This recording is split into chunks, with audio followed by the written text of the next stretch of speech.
बिहार का इतिहास के बारे में जानने वाले नहीं, मगध के बारे में जानने वाले हैं। मगध में कुल राजा, कुल शासन की जो राजा के बारे में बात करने वाले हैं। ठीक है, तो चलिए स्टार्ट करते हैं। हमने एक ट्रिक बताया था। ट्रिक क्या था? हसीन मशूक सा, यही ट्रिक था। इस ट्रिक में हमने क्या था, हस से जो था हर्यंक वंश था। हर्यंक वंश, शिशुनाग वंश, नंदवंश, मौर्यवंश, सुंगवंश और कर्णवंश और सातवाहन वंश। ठीक, ये सब के बारे में पूरी डिटेल देते हैं। ठीक है, तो देखिए मैं यहाँ पर एक ही क्लास में पूरा चर्चा किया हुआ है। ठीक है, मैं यहाँ पर आप देख सकते हैं कि हसीन मशूक सा है, यानी ह से जो है या क्या से, ह से हर्यंक वंश, सी से शिशुनाग वंश, न से नंदवंश, और म है यानी म से मौर्यवंश, सु से सुंगवंश, क से है जो कर्णवंश और स से सातवाहन वंश। कर्णवंश यहाँ नीचे लिख दिए हैं, यहाँ नहीं देख सकते नीचे, और सातवाहन नीचे जगह नहीं था। तो ठीक है, तो देखिए सबसे पहले हर्यंक वंश की बात करें तो हर्यंक वंश के संस्थापक कौन था? बिंबिसार था। यानी मगध साम्राज्य का सबसे पहला राजा कौन था? यानी बिहार का सबसे पहला राजा तो बिंबिसार था। उसका बेटा अजातशत्रु पिता को मार के लिया था, और अजातशत्रु के बेटा उदयन, उदयन के बेटा नागदशक। इसकी सेना थी जो शिशुनाग था, इस सेनापति था। क्या था? सेनापति था। यही सेना इसका मार कर इस सेना कुछ नाग शिशुनाग जो था इसको मार दिया था, और मार के अपना राजा अपना बना लिया था। सुमंश शिशुनाग जो था इसका क्या था? नागदशक का सेनापति था, यानी अपने राजा को मार करके खुद अपना राजा बन गया, यानी राजा को मार के अपना सेनापति से राजा बन गया। तो इसका संस्थापक कौन था? शिशुनाग, यानी यही मारा था। तो अपना ही नाम पर सुवंश धर लिया। तो इसमें 3 राजा हुआ था शिशुनाग में। कौन कौन? शिशुनाग, काला अशोक और नंदी वर्मन, ये 3 राजा इसमें हुआ। और बाद फिर नंद वंश आया। नंद वंश में बताओ, पहले हर्यंक वंश, फिर शिशुनाग वंश, फिर नंद वंश। नंद वंश में 2 शासन, महापद्म नंद था, एक बेटा ये था धनानंद। देखिए बहुत क्रूर शासक है। इसका अंत क्या था? चंद्रगुप्त मौर्य ने। तो फिर मौर्य वंश आ गया, यानी नंद वंश के बाद मौर्य वंश। मौर्य वंश में बताओ चंद्रगुप्त संस्थापक था। और बाद आया था चंद्रगुप्त के बेटा बिंदुसार। बिंदुसार के बेटा कौन था? बिंदुसार के बेटा शिशुनाग, ये दोनों भाई था, यानी 2 बेटा था। यानी मान के चलो तो इससे यानी सुसीम अशोक दोनों भाई था। तो इसको अशोक इसको क्या किया था? मार दिया था। बुर्बक था। श्रीनगर में राजा आक्रमण किया था तो कुछ नहीं कर पाया था, तो इसको अशोक मार दिया था। श्रीनगर शहर की स्थापना किसने किया था? अशोक नहीं कराया था। हाँ, यानी बिंदुसार के बेटा था, क्या था? कौन था? शिशुनाग, अशोक दोनों। अशोक के मतलब बेटा कौन था? ये तो मर ही गया था, अशोक बच गया था। अशोक का बेटा कौन था?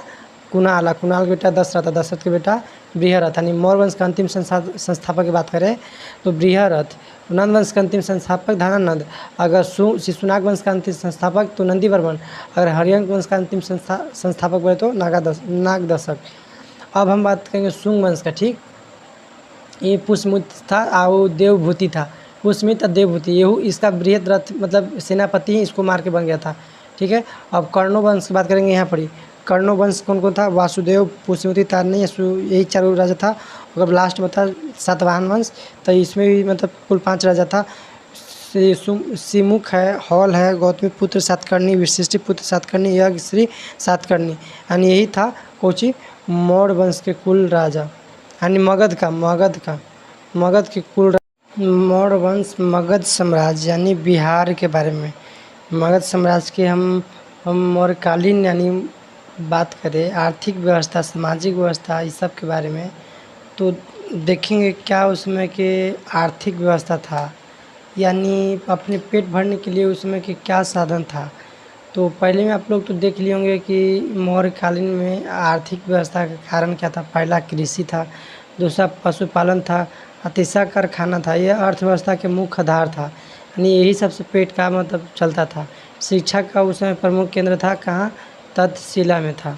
अगर हम बात करें सरकारी भूमि को क्या कहा जाता था? सीता भूमि कहा जाता था। हाँ, बिना वर्ण के मतलब समझ रहे हैं? आवेदक मात्रा का था, बिना वर्ण बोला जाता था। तो देख रहे हैं ये कौन वर्षा है, वर्षा, यानी बिना वर्षा के जो खेती होता था उसको कुछ कहता है आवेदक मात्रा कहा जाता था। बिना वर्षा की खेती वाली को आवेदक मात्रा कहा जाता था। अगर हम बात करें बिक्री का मूल्य उस समय 10वां भाग में चलता था। बिक्री का मूल्य 10वां भाग, जैसे मान लें कि कोई सोना दे रहा है, जैसे 1 रुपया में 10 भाग उसको कोई वस्तु देना पड़ता है। ठीक, जैसे मान लें कि 1 रुपया लेना था 10 गुना दीजिए। जैसे अभी के डेट में ना कि 1 रुपये के बदले 1 रुपया, तो उसमें था 1 रुपये के बदले 10 रुपया दो, मतलब 10 भाग था। ठीक है। भूमि मापने वाला कर को राजू कहा गया था और धार्मिक को मापने वाला कर को, धार्मिक कर को बल्ली कहा गया। जबकि को जी चारागाह कर को जी बोला गया विपत्ति, बोला गया विपत्ति। ठीक है। अगर हम बात करें अकाल के सामने समय, अकाल के समय कोई किसी प्रकार का कर नहीं लिया जाता था। अकाल के कारण पूछ देगा क्वेश्चन कि किस शासन काल में, किस वंश में किसी भी अकाल के समय कोई कर नहीं लिया जाता था, तो क्वेश्चन में क्या बताइएगा, कुछ बताइएगा, मौर्योत्तर काल में या मौर्य वंश के काल में, मगध साम्राज्य में है। अब हम बात करते कुछ मौर्यकालीन मुद्राएं। इसमें मुद्राएं का क्या नाम था, मुद्राएं कैसी थी, इसको बारे में देखें। तो राजकीय मुद्रा था जिस समय पन कहा जाता था, पन जो कि चांदी के होता था। ठीक है। प्रशिक्षण कौन करता था, इसके बारे में देखभाल कौन करता था बनाते समय, उसको कहा जाता था रुद्र दर्शक, प्रशिक्षण करने वालों को। चांदी का सिक्का को कार्सन कहा गया, जो कि सोना को सिक्का को कुछ बोला गया स्वर्ण एवं निष्के, और तांबे को सिक्का को काकनी बोला गया, काकनी। ठीक है। अगर हम तांबे के सिक्का को बात करें तो तांबे की काकनी। अब देखें न्याय व्यवस्था। न्याय व्यवस्था में सर्वोच्च न्यायालय, अंतिम न्यायालय एवं न्यायाधीश होता था। ठीक है। ये समझ में आया। बोले कुछ मौर्य काल में सम्राट सर्वोच्च न्यायालय तथा अंतिम न्यायालय तथा न्यायाधीश तथा ग्राम सभा सबसे छोटा न्यायालय था, जहां बुद्ध जन आने से निर्णय लेते थे। ठीक है। सर्वोच्च न्यायालय राजधानी में स्थित होता था। मुख्य न्यायाधीश को धार्मिक कार्य कहा जाता था। अर्थशास्त्र के अनुसार राज्य में 2 प्रकार का न्यायालय होते थे, धर्मस्थायी जो कि दीवानी बोला जाता है, और वो था कंटक शोधन जिसको फौजीदारी कहा जाता था। ठीक है। अशोक के काल में जनपदीय न्यायाधीश के न्यायाधीशों को राजू कहा जाता था, जो कि बहुत फेमस था। जैसे कि आजकल में थाना में दरोगा होता है, उसके पीछे बिहार पुलिस चलता है, वो सही से। गुप्तचर व्यवस्था था इसके समय में, संचार की व्यवस्था था, संस्था की व्यवस्था था। गुप्तचर किसको कहते हैं, मौर्य काल में गुप्तचर से संबंधित समाचार भेजा पता चलता था। यानी कोई मान लीजिए कि आपके घर में हम गए गुप्तचर बन करके और मिलजुल के आपसे रह रहे हैं, आपको सारा मतलब भेद हम बाहरी बता रहे हैं, इसको को गुप्तचर कहा जाता है। ठीक है। अब देखिए हम कुछ, अब देखिए सैन्य व्यवस्था के कारण। सैन्य व्यवस्था में देखा है तो क्या है, अस्थायी एवं अस्थायी 2 प्रकार के सैनिक होता था सैन्य व्यवस्था में। ठीक है।